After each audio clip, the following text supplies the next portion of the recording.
Rangers fans, welcome to Liberty Blue, the essential New York Rangers podcast. I'm Andrew Chelney, alongside Nick Zararis. And Nick, a pretty clinical start to the playoffs for the Rangers. 4-1 win in Game 1 to open it up. And aside from, a couple mistakes, but one mistake that led to the only goal against, the Rangers overall outclassed the Caps on Sunday, I would say. That's a testament to good prep. Yes. You can tell. You can tell they had the few off days. They talked about it a lot. Depending on which broadcast you watched, I was watching the MSG feed. If you watched the ESPN feed, I'm not sure, but no, I watched Kenny Albert. Yeah, Kenny so Albert the MSG broadcast. Yes, him and Micheletti. They talked a lot that the Rangers had Tuesday, Wednesday off, and then they practiced Thursday, Friday, Saturday, and you can tell that they understood that this game was going to start out weird, that there was going to be that natural feeling out process.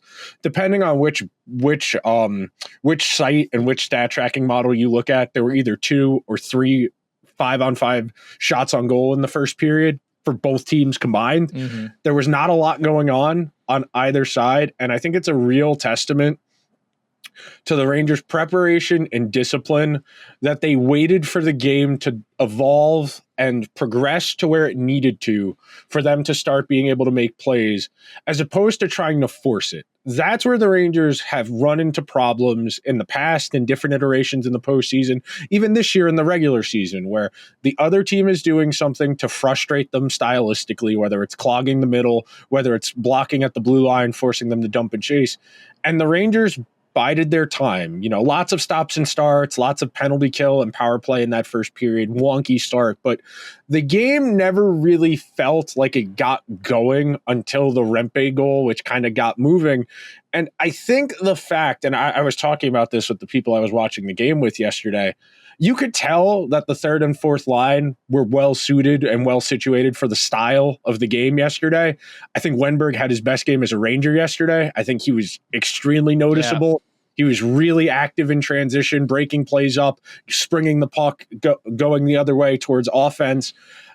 If your bottom six is going to play this disciplined, this well-structured, you're going to be able to do a lot. And yeah, Kreider got on the board, Panarin got on the board, but if your bottom six is going to be able to control the flow of the game, not even talking about the goals, just control the flow of the game and really dictate how the game is going to go, they beat Washington at what Washington wanted to do. Washington wants to muck this up and turn this into an ugly hockey game. And the Rangers were more than content to play an ugly hockey game. And then once they got on the board, Washington had to start opening it up because they were starting to chase the game to try and get that goal back. Rangers score again. Washington gets the one goal you mentioned on the blown coverage. It's going to happen. It was a nice pass, too. You got to give credit where it's due. But as the game opens up, the Rangers had more and more and more. You spring Kreider. You really put the nail in the coffin. Washington gets into the shenanigans at the end of the game where Wilson gets tossed, where McElrath gets tossed. That's the key here. If the Rangers maintain their discipline and play the way they're supposed to, Washington doesn't belong on the same ice as them. It's really incumbent upon the Rangers to not beat themselves. And yesterday, they played pretty close to a perfect game. They looked really good. This is a team that knows not only how to play for themselves, but also how to play a style that counters what the other team's trying to play to their advantage with. So the Caps in that first period essentially clogged everything, right? Nothing in the neutral zone. Any shot opportunity that you wanted to get through was going to get blocked by somebody in front. Really kind of slow-paced style of hockey where the Caps like to thrive because they are, based off the roster, a slower team. They can't, if you try to outrace them, outspeed them, you're going to win pretty much every time. Like that, the roster is not suited for running around 200-foot style brand of hockey. They thrive in a slower environment. So to be able to weather that first period, and again, the Rangers had, I think, 2 power plays in that first period, and they didn't get going on either of those. They had a couple of good chances, they had a couple of good shots, but they didn't score on it. And that was a period where, okay, if things didn't work, you could have seen the Rangers try to force things maybe later on in the period of like, hey, let's try to force this. Let's maybe Let's try to, break down their style this way. They didn't do it. They stuck to their game plan. They stuck to, hey, it's fine. We didn't score, but neither did they. Let's just take this one shift at a time. We know what we have to do, and we're going to win this game anyway. And that's what they did. And that is so impressive from a planning perspective and an overall unit perspective, where everybody is on the same page of what they need to do to win a playoff hockey game. It is very impressive from beginning to end. The coaching staff, a lot of credit to them so far early on this playoff series of how prepared they got the team to be, how prepared they were in game to have, matchup differences and all these tactics, all these things.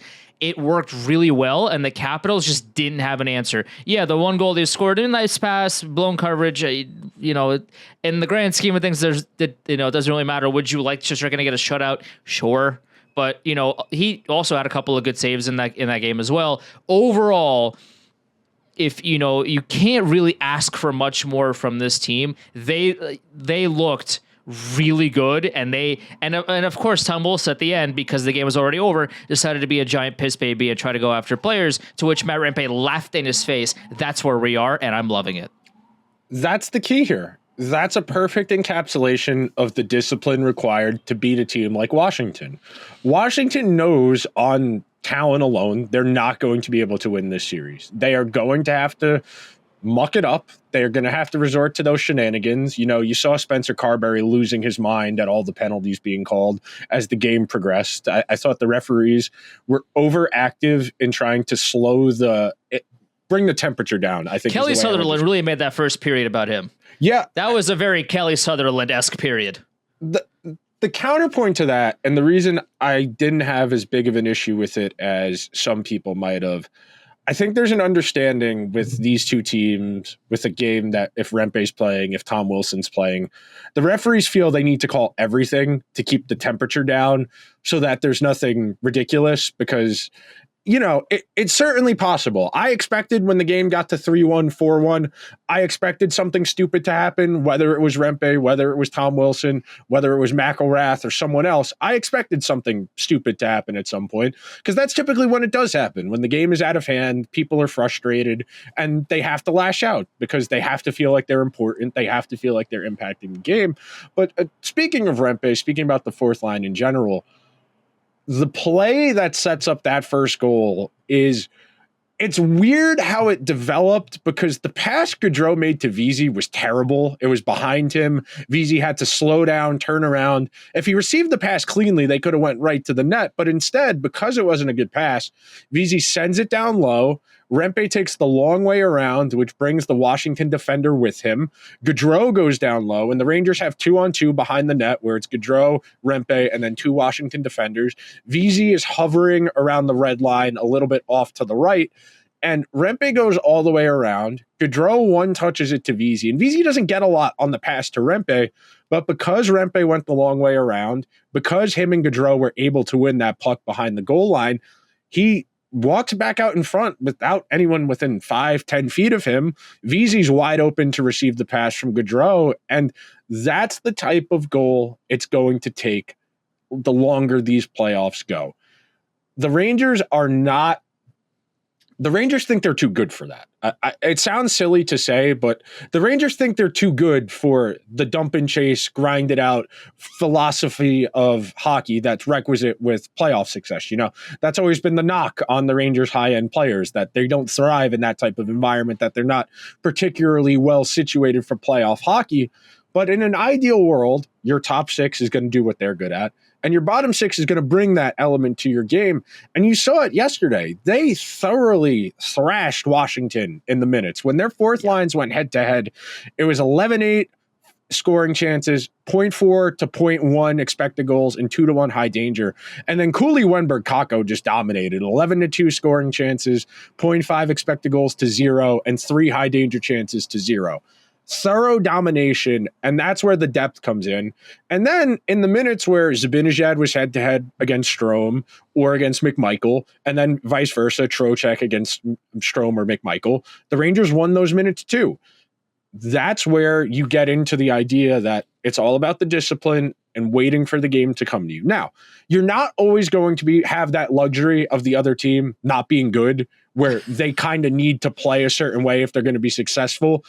And against a good team, the Rangers can't be as patient as they were in that game. You can't waste a whole period like they did in the first. But with the game they had, and I'll tie it up and throw it back to you on this note, I think the reason I had so much confidence about the way that the game was developing, and part of the reason I feel they were so adequately prepared, was the usage of the various lines throughout the game. Like Rempe took that penalty, which it wasn't a penalty. No, it wasn't. If you wanted to call boarding, maybe, but that definitely wasn't charging. He literally slowed down. Like it was the opposite charging. of charging. He didn't speed up. Yeah. He wasn't directly skating into, I think it was Protus that he hit. Yeah.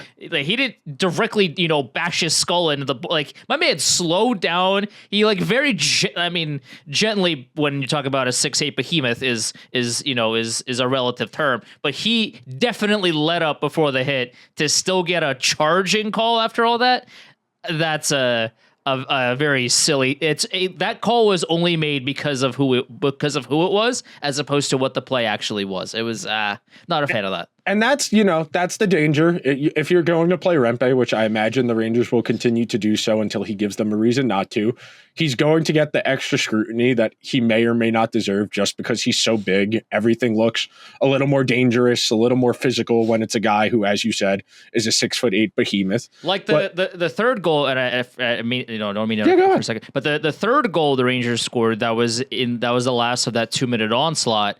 I forget who it was, but somebody essentially ran into Rempe's elbow. Yeah. And was complaining about it for a few minutes. That was a weird play. Ray Ferraro, because I saw because if you watch the highlights, they have the ESPN highlights, and the Ray Ferraro on the broadcast was like, yeah, he just ran into Rempe's elbow. Like, there's nothing. It looked like they were just two guys leveraging for position. But because Rempe is so big, him literally just existing, it could be an elbow to the head because of where his elbow is. His elbow is much higher than most people's elbow because he's so tall. So just be like, and not every hit that he hits, like not every hit that he lays out. And also, he didn't really do anything. He just kind of stood there.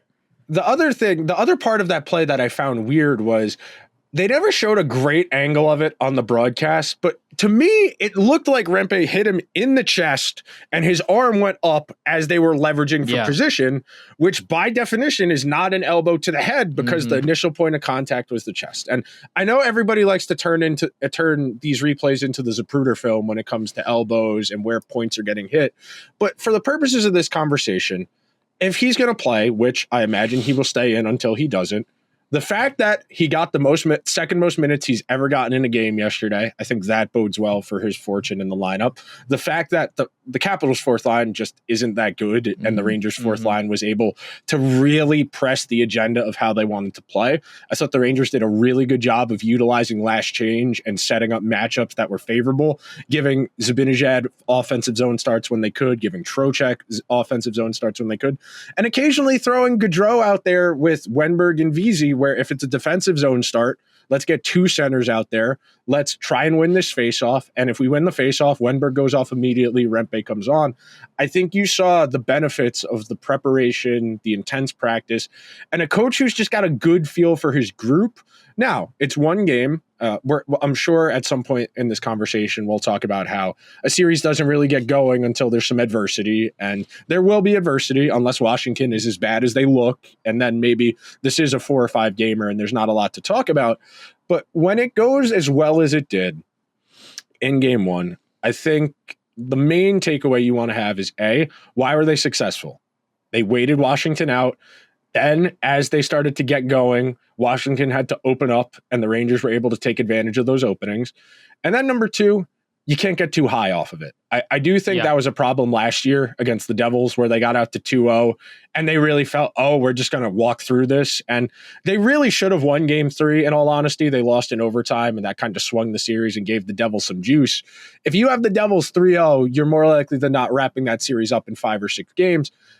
I don't think Washington has the firepower. Washington doesn't have the requisite level of talent to give the Rangers that type of problem. For this series to benefit Washington, It needs to go 6 or 7 games, and they need to keep these games 2-1, 3-2. Washington does not score. Washington is bottom 5 in the league in 5-on-5 goals. The Rangers are not great at 5-on-5. Washington is worse. As long as you keep these games if the Rangers score 3 goals a game, they will win. They will win this series in 4 games. I don't think Washington is going to score more than 3 goals in a game unless you give it to them. What's lost in the shuffle here, which I want to highlight, is Panarin got on the board. He scored a goal. So did Kreider. These are storyline because, you could highlight how Panarin didn't have a goal in the 7 games against the Devils, and there's so many question marks and all these things. And yeah, he scored 49 goals in the regular season. Oh, but how is he going to perform in the playoffs? Different beasts, etc. And I understand it's Washington, which you don't want to take lightly, but at the same time, you understand that you could be Dallas right now playing Vegas. You could be Winnipeg right now playing the Avalanche. Like, Of all the opponents that you could have faced in the first round, the Capitals are not the Stars, the Knights, the Avs, etc. So yeah, you might take a look at it and say, okay, well, Panarin's got a goal, yeah, but it's against Washington, whatever. But it's still important because he knows more than anybody else, and he's talked about it publicly, how important it is for him to get on the goal sheet. He talked about how important it is for him, to not have 0 goals in 7 games. How it's important for him to, to have that shooter mentality. A part of what's led him to have 49 goals in the regular season this season. Like, all of this led to, okay, game 1, and he's already scored a goal. It is important that this doesn't get lost, in the recap of that game. Kreider, same thing. Where is this burst of speed coming at? Like, we all know that Kreider's a fast player, doesn't use it as much as we'd like him to. My man saw a straight line and he booked it. Now, he only has the one shootout move, the one breakaway move that he never deviates from, but you know what? It worked, so it's fine. It doesn't matter. He scored the goal too, and that's also important. Like, this was another 5-on-5 goal, something that we've talked about Kreider not having enough of, and he did it and he scored. These are important, under the radar kind of B tier, C tier storylines that could be A tier or S tier if they get prolonged and they become more glaring and more of an issue. The fact that 2 guys that had question, now again, I understand Kreider, I think, is either tied for or has the most goals in franchise in playoff goals in franchise history. He's also been here a very long time, and the question mark surrounding him was based off of the regular season, where this man scoring a lot of power play goals, where is he 5-on-5, etc. A lot of these questions right now, and it's only been 1 game. I get that it's against Washington, but it's really good to get ahead of these storylines early and really build that confidence as you head into later down in this series, the next series, etc. Than to, okay, well, you beat Washington in 4 or 5 games, let's say. Oh, that's great. Oh, but Kreider doesn't have a goal. Zibanejad doesn't have a goal. Panarin doesn't have a goal. Oh, well, if they couldn't score against Washington, okay, well, maybe they're gripping their sticks a little bit tighter against, I would imagine, is Carolina. Maybe it's the Islanders. I don't know, but my prediction was Carolina, so I'm going to stick to it. That could have led to a bigger issue, but I'm really glad that a lot of the early concerns are being dealt with.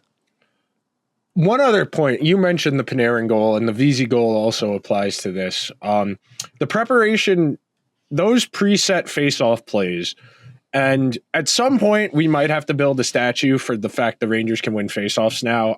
I don't put a ton of stock into them as a big picture. Like, I think that's Michael Pekka's doing. Yeah, I'm 99% sure it's Michael Pekka who responsible for this, because, that's been a knock on the Rangers. I don't think faceoffs matter all of that much. I think individual faceoffs have a little bit more value than the overall, and how much it translates to, well, what exactly qualifies as a win? Is that when the center wins the puck, or does that require the team to have possession as well to quantify as a win? But both of those goals, the Panarin goal, the Vesey goal, and the Panarin goal in the game against Ottawa on Monday of last week, those goals all happen because they get a face-off win.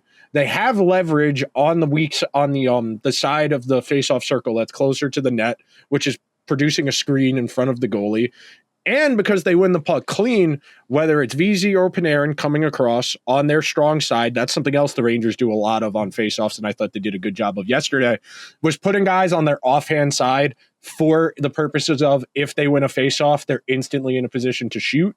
When you win that puck, you have the screen. That's a really good look. And in a game like yesterday, where there just wasn't a lot of space until it got going, those little victories, those little face-off wins, you get the screen, and then you get the puck in the hand of a high-end shooter like Panarin, and you give him a clean look from between the circles on a goalie who, Charlie Lindgren's had a nice season, but one-on-one with the goalie, you expect someone like Panarin to score more often than not because of how good he is. When you have those little things, when you have that going for you, you have those little face-off plays where even if they don't result in a goal, they produce a dangerous scoring chance. You have the forecheck-generated goals, the one Rempe does. Then you have, once the game's really opened up, there's a lot of space. Washington's chasing it. You get that puck. I believe Zibanejad sprung Kreider. You get that win. You spring Kreider straight through. You put the game away. That, I think, really encapsulates what makes this team ceiling so high and why this coaching staff really deserves a lot of kudos. They have really tinkered with this lineup. They are doing every little thing they can to put these guys in a position to succeed. And the fact that the lines have been so consistent all year, I think speaks to the comfort level they all have with each other. And the fact that they all play a little bit differently style-wise, the different lines, it gives them a diversity of approach on offense. That is important. We've seen the Rangers offense dry up a lot. You go back and watch the tape, and I'm a sicko and I have gone back and watched the tape. You go watch games 3 through 6 against Tampa Bay from 2022. The offense is just non-existent. They can't get the puck to the middle. They don't engage Tampa Bay below the goal line. They don't win loose pucks. They refuse to cycle. When they get point shots, they're blocked and they go back the other way. For the Rangers to manufacture offense consistently, that has to be an element of their game. And eventually, it's going to be on Zibanejad, Kreider, Panarin, Trocheck, Lafreniere, etc. Speaking of Lafreniere, him making that one goal happen by just blowing that dude up in the corner, Lafreniere's got a little bit of pain in the ass to him that does matter. We talk about a lot that the Rangers, their high-end guys are all too nice, like Zibanejad, Panarin, Kreider. They're too nice of guys. If Lafreniere wants to be a little bit of a dickhead, that would be very welcome. It's needed. It's funny. It's funny because that's kind of what he's turning into. And I tweeted this out when it happened. Whether it was a penalty or not, you can argue a wall. You can argue to a wall about.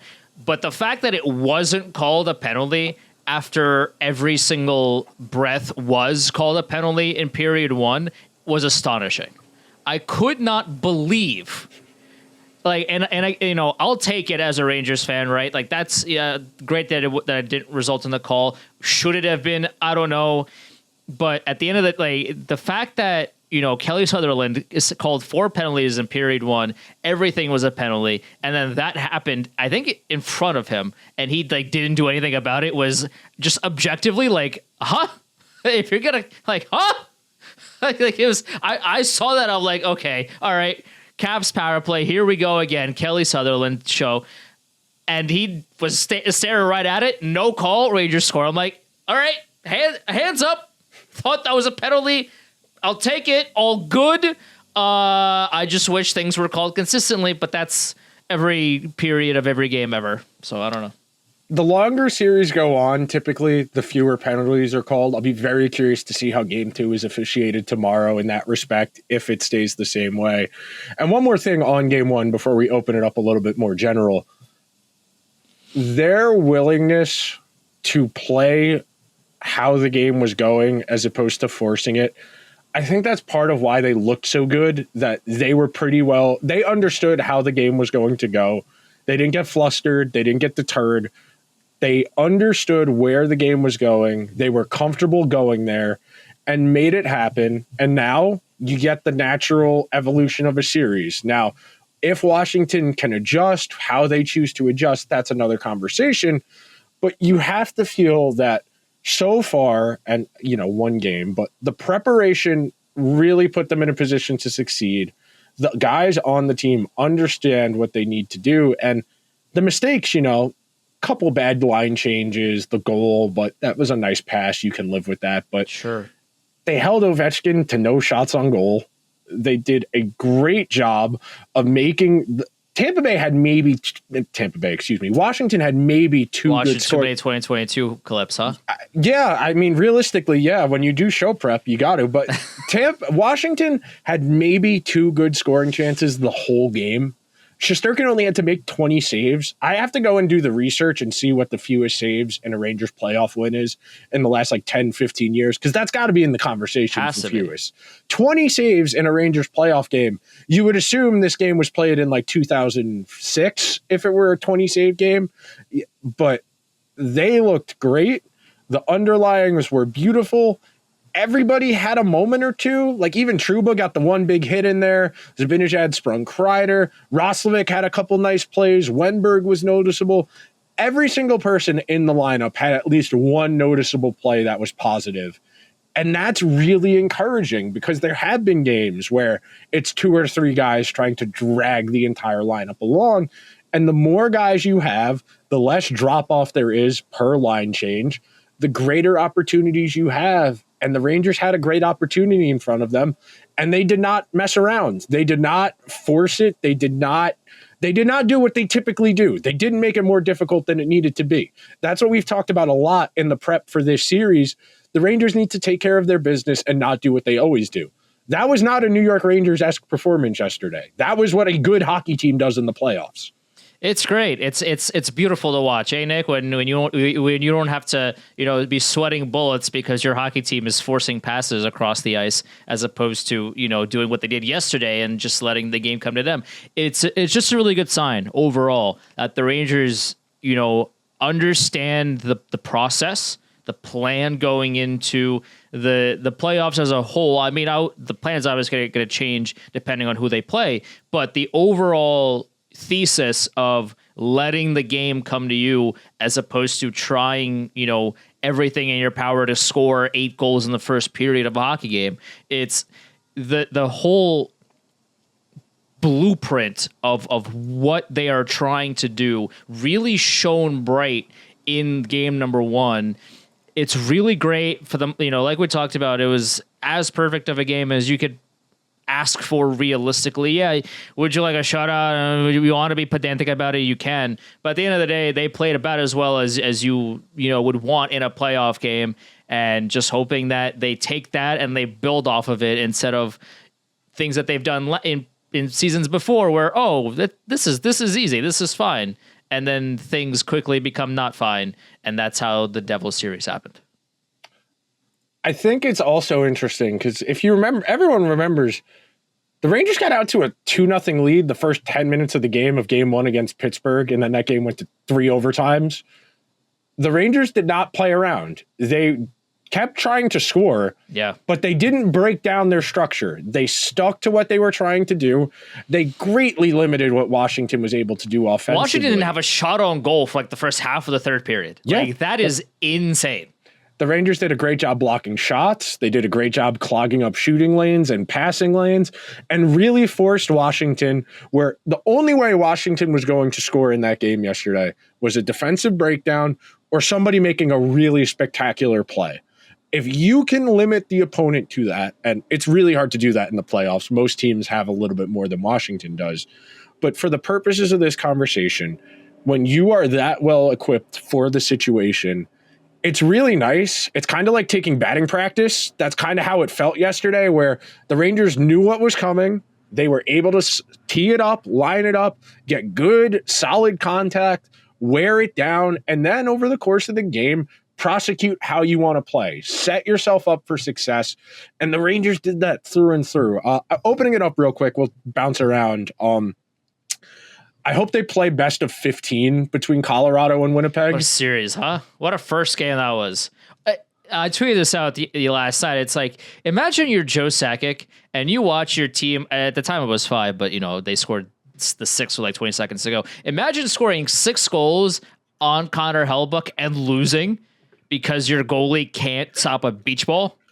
You got to be sick to your stomach if you're Joe I was Sakic. shocked they kept Georgiev in as long as they did. Yeah. Not because the game that they were going to win the game if they changed the goalie, but I think more so, and this is true in a lot of these series, we've seen it historically, a lot of your goalie management in the playoffs is more about their psyche than their actual performance. Like, it really might have benefited them to get Georgiev out of there after 5, just to be like, okay, that game's over with. It's done. It happened. There's nothing you can do. You're probably going to have. I understand they didn't do that because they felt like they had a chance to come back in the game. And they also didn't have their backup goalie. Yeah, they're down to. So they had to use their e-bug essentially as their backup. So they couldn't do that conceptually, but for the purposes of the conversation, we can talk about this in regards to Boston, Toronto as well. You know, the goalie management matters a lot. I'm curious to see how that series develops. That crowd was electric. I was watching that game with headphones on, and the static feedback on a couple of the Winnipeg goals like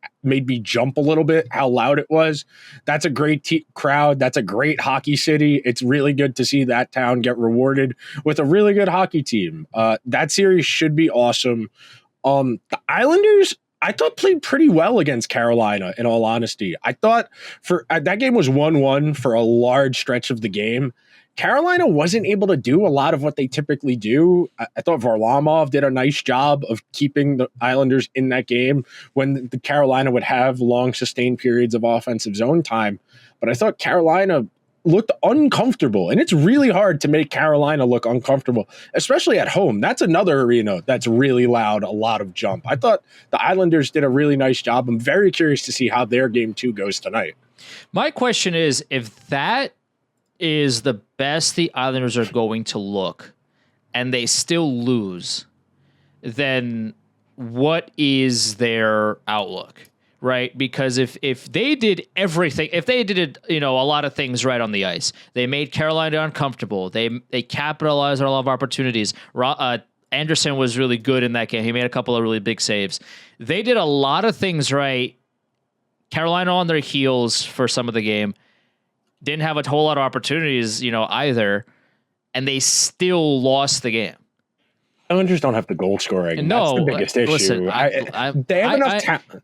I understand that, but it's just one of those things where it's like they're doing a lot of things right, but does it ultimately matter if they did a lot of things right in game 1 and they still didn't win?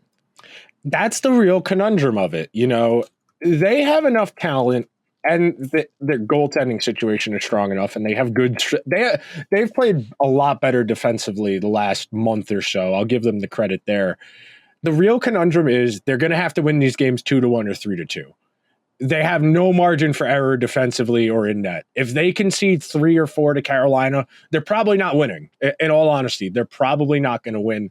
They have probably the second smallest margin for error of any team in the playoffs behind Washington, because Washington also really struggles to score goals at 5-on-5. Same case with the Islanders. I was talking about it with somebody yesterday. The Islanders have 4 top 6 forwards, and then they're manufacturing the other 2 spots. McLean had the goal. He was playing up there. He's 27 and like a career AHLer. They have a lot of guys in their lineup like Holmstrom and Fashing. Fashing didn't play on Saturday, but guys who are fine, but those aren't top 6 forwards on a good team. I thought Florida-Tampa Bay was pretty good. It was a fun game. I thought Tampa Bay had a lot of chances. When Tampa Bay is humming, that unit is insane. Like I thought that when Stamkos got that puck, I thought, oh, we're going to overtime. I didn't think there was a chance in the world that wasn't going in. Bob was great. If Bob is going to be that good, Florida's terrifying. Yeah. Well, they are, and that's one of the things about the Florida Panthers that it's always going to be the question mark of, they're a fantastic offensive team. Their defense is stifling. You can't really get much, going past them. But the question surrounding their goaltending has been an issue for, as long as Bobrovsky has been there of, he's been good, and you've seen the talent. You've seen the incredible saves and the, shots that he's stopped where he has no business of stopping. And then you've seen the other side of Bobrovsky in the past where every goalie on the planet should be stopping these shots, and he lets it go and it's in the back of the net. So that's always been the question mark with Florida is what version of Bobrovsky are you going to see? So far through one game in the playoffs, he's looked excellent. And he looked excellent last playoffs as well. to which maybe the fear has been mitigated a little bit because he's been relatively consistently playing, well and to his ceiling. But the question always remains with him is, okay, well, can he continue that for another playoff run? I guess for Florida, the hope is, of course, especially because you paid him $10 million to do it. But with him, you kind of never know, regardless of how many good starts he might have in a row. All it takes is one bad start for the questions to come back because of how rocky he's been in the past. So as long as he keeps playing well, the Panthers are a terrifying team, and I don't want to see them in the playoffs. But if Bobrovsky starts to falter, they have cracks. Toronto's fucked if Nylander doesn't come back. I'm just going to be blunt and say it. Their offense was non-existent in that game. I understand that series has a little bit different energy, that it's more than just the rosters, the history, the scars. It's all very real. Swayman was great. The Bruins have got the best goalie tandem in the league. There's no argument about that. They have the luxury of, do we want the seventh best goalie in the league or the fifth best goalie in the league? It's great when you have options like that. Toronto, as soon as they were down 1-0, you immediately saw them start to break down, them trying to force those long stretch passes. When they threw the fourth line out there, you saw Reeves and Camp trying to throw hits to get guys going, taking themselves out of the play to do so, which, that's the conundrum when you Well, that led to the first goal for Boston. Yeah. Where Ryan Reeves was on the ice, and stop me if you've never heard this before, Nick, but when, we've seen Ryan Reeves take a hit instead of doing anything hockey related, that leads to a 2-on-1 for Boston, and they score. Like, hitting is great. Hitting, I'm not here to suggest that you should never hit or you should never be the hashtag sandpaper, hashtag grit guy, but you have to pick your spots. Ryan Reeves, instead of understanding that the play was going the other way, went to finish his check. That led to the Leafs not having enough men back because there was one of their defensemen was pitching in deep. Ryan Reeves should have been the fall guy for that defenseman. He chose to finish a hit, 2-on-1 for Boston, and they score. This is a story that everyone in the NHL, I guess, except for Toronto, knows the ending to. We've read the book. We know how this ends. Toronto instead was like, oh, but we don't. So we're going to give this guy a 3-year contract. And shocker, he did what everybody expected him to, and it led to the Bruins' first goal. So it's just a matter of, can the Leafs bounce back? Nylander supposedly is feeling better today. He's practicing. They'll see how he feels. I would imagine he plays even if he's not 100. I mean, no one's ever 100% in the playoffs, like, yada yada. But clearly, he's not even close. If he sat out game 1, I don't know how much better 2 days is going to make him, but I would have to imagine that they are going to try everything in their power to get him to play, even if he's nowhere close to 100%, because he just makes that first line so much more dangerous, if only on paper because he's injured. But even then, he's still dangerous because he's William Nylander. I thought Nashville played really well last night. I thought that game, them in Vancouver, I think Vancouver will end up winning. I picked them to win in 7, but you saw the formula for Nashville. They had Vancouver on edge. They forced Vancouver to kind of play a little less structured, a little more open-ended than they're typically comfortable with. Vancouver ended up pulling away that third line, the one we had talked about, Lindholm, Dakota Joshua, and Connor Garland. Joshua had a great game. Yeah, he had 2. When you're getting depth scoring, man, it suddenly becomes a lot easier to win hockey games when guys you don't expect to score. And that was the case there. Last one, Dallas and Vegas gets going tonight. I think if not Winnipeg, Colorado, I think that's the best series on paper. I can't wait. If everybody's going, it sounds like Stone's going to play. It sounds like... Of course he is. I mean... I can't wait. I woke up early to go to the gym before we recorded, so I wouldn't have to worry about missing. I will be... As soon as I'm done recording, I'm going to go chop this up, edit this. I will not be leaving my desk after about 6:30. I will be at my desk from 6:30 till about 2 a.m. I'm very excited. We're recording this a little bit early because I will be in attendance for Knicks and Sixers game 2 tonight. But Shout out Josh Hart. Shout out Josh Hart. I mean, what I will run through brick walls for Josh Hart. Let me be the first. I'll run through a brick wall for fucking Thibs. I mean, so would I. I saw a thing that was like, oh, for the third year in a row, the players voted Thibs the coach they would least like to play for, and I will rebuttal that with skill issue.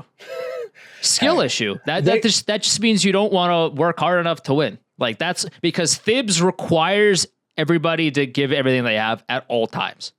That's the kind of coach Thibs is. And this is not a basketball point, like I get it, all that. But like for you watch somebody, you watch a team like the Knicks that have won 50 games with a head coach that is not only a great statistician, but is the kind of coach that really wants the best out of players, and the players that really want to play for somebody like that are going to have career years. And you've seen that, throughout Tibbs's tenure in New York. And for players to be like, nah, I don't want that, that's a skill issue. That is plainly and bluntly a skill issue and nothing else. They finally gave Tibbs a team crazy enough to play for him. That's the biggest thing. He's got a bunch of guys who just genuinely get it, and not everybody gets it. That's one of the real conundrum. Oh, and the other series, Oilers and Kings. I look forward to watching it. I expect the Oilers to kind of do what they've done. Cam Talbot is an enigma, as is Stuart Skinner. That game could very well be 7-6, like the Winnipeg Colorado game, and that won't be because of the high end talent. That'll be because of the goalie's inability to play goalie. It's a great time to be a sports fan. I will not be sleeping a lot the next month or so. I'm very happy we're here, man. If we're now deep in the playoffs, I mean, we got the next 6 weeks, 8 weeks, depending on how long these series go, to devote entire chunks of our lives to. This is really like this is the best time of the year, and it's the best time, one, because our favorite team is in it, sure, but also watching the other teams kill each other. When it's not your team and you're watching a 7-6 duel to see first to 10 wins, it's so much fun. It is a lot of fun. If you're a casual fan, a serious fan, what have you, these games are incredibly fun to watch. And if you're just getting into the sport, watching playoff, that's why a lot of casual fans will hop on during the playoffs, because everybody is doing, giving 100% every shift, every play. This is the time to watch if you're not as serious of a fan as the psychopaths that we are. We're watching 82 plus other teams plus all these other games. Like we're deep in the depths of hell, Nick and I, in terms of the sport. We are in it for the long haul. But if you're a casual fan, just to get there and watch playoff hockey is super fun, super cool. I can't wait for the next 6 to 8 weeks. I mean, I went out on Saturday night to watch the Knick game with a bunch of my friends, and we went to a bar, and there were like these 6 or 7 old heads sitting at the bar cheering and applauding for every single basket in a basketball game for 3 hours.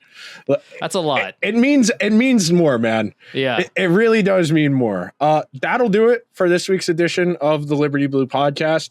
Make sure you are subscribed wherever you get your podcasts. Leave a 5-star review on Apple Podcasts or Spotify. If you are watching on YouTube, subscribe. Hit the like button. Let us know what you like the most about the Rangers Game 1 performance. We will talk to you guys real soon. Later.